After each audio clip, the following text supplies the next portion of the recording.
What's up, everybody? Welcome to the build. The bike is, as you know, an XS400. I don't know the year because the model, or the VIN bracket for the year is the 77 through 79, and the title says 1970, so somebody fudged their numbers somewhere or made a mistake, so it's kind of is what it is, I guess, so maybe I'll never know. I also don't know how many miles are on the bike because it says exempt on the title and there's no original gauge cluster for it. I picked this up, as you guys know, it's kind of a bike in a box situation. Here's a couple preliminary pictures from when I got it. I threw the taillight bracket on there,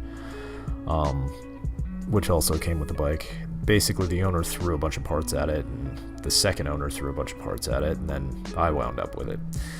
So today, I'm just going to rip apart the handlebars and replace them. I bought some drag bars that I want or I like more. I don't like ape hangers. I feel very detached from what I'm riding. It's almost like having an 8-foot wide steering wheel. So right now, I'm removing the old ones and about to put the new ones on. It's really important when you do these kind of things, you kind of check everything you possibly can while you go.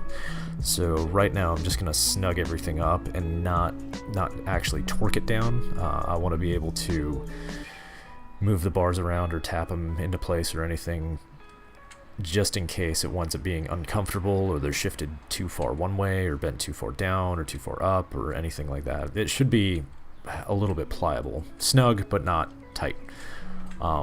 So that's me right now figuring out when I'm riding, how is this going to feel and look.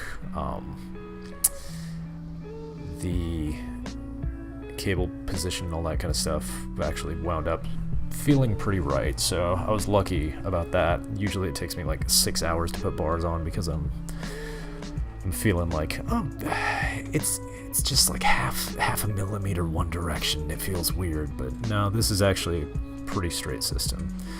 I've already ordered a bunch of parts and they started to come in. I ordered some 4-inch springs for the back. I like the spiral springs look. I don't like the hinge springs. It's just a personal preference at this point.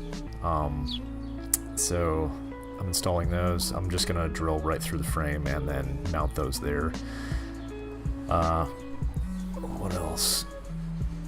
So today, other than just placing bars, I'm doing a little bit of a mock-up, so gas tank, fake oil tank, battery box, place the fender a little, see how everything works out and how I want it, and then I also got to make a couple brackets, but that's the next video, because as you can see, the top of the engine is not mounted to anything, and that hole that's out in the middle of nowhere for the frame is the engine mount, which the original engine mount looks god-awful. It's this blocky, weird thing, so I'm just going to put a straight piece of flat steel there and drill a couple holes, pretty it up, paint it when I paint the rest of the frame, and just see how things go kind of thing. The battery box and the oil can oil tank came with a couple steel plates. So basically you position those where you want, and then weld them there and drill a couple holes and all that kind of stuff. Oil tanks or fake oil tanks are a great way to hide your electronics, so that's why I wanted to go this route.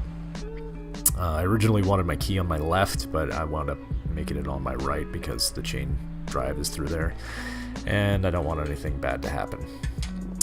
So I'm just mocking that up, and now I'm mocking the gas tank up, and eventually use whatever you want or whatever you can to get this into position and how you want it tied down. Also, remember how I said make sure everything works? Yeah, that's not going to work right there. So I had to get a little creative with how the gas tank goes. It's not a Frisco tank, so I have to mount it underneath the frame. So it is kind of whatever it is. I also used rope, as you can see, to anchor down the oil can, or the oil tank. Me trying to figure out where the hell I need to put the gas tank. So I eventually settled there-ish. I think I wound up going a little low. And this was basically the end of the day. I spent about 4 or 5 hours doing this. I've been working on it Saturdays, Sundays, and trying to work on it in between when I'm off work and having to do chores and whatever. So this is the shot of basically where I wanted everything welded up after I got it all said and done. Although I don't have the strut for the rear fender, which is kind of weird. I thought I put that in, but in the back, right next to the tire, it was gonna sit there. If I do have a picture, I'll throw that up later. But next video, making brackets for the headlight and the engine.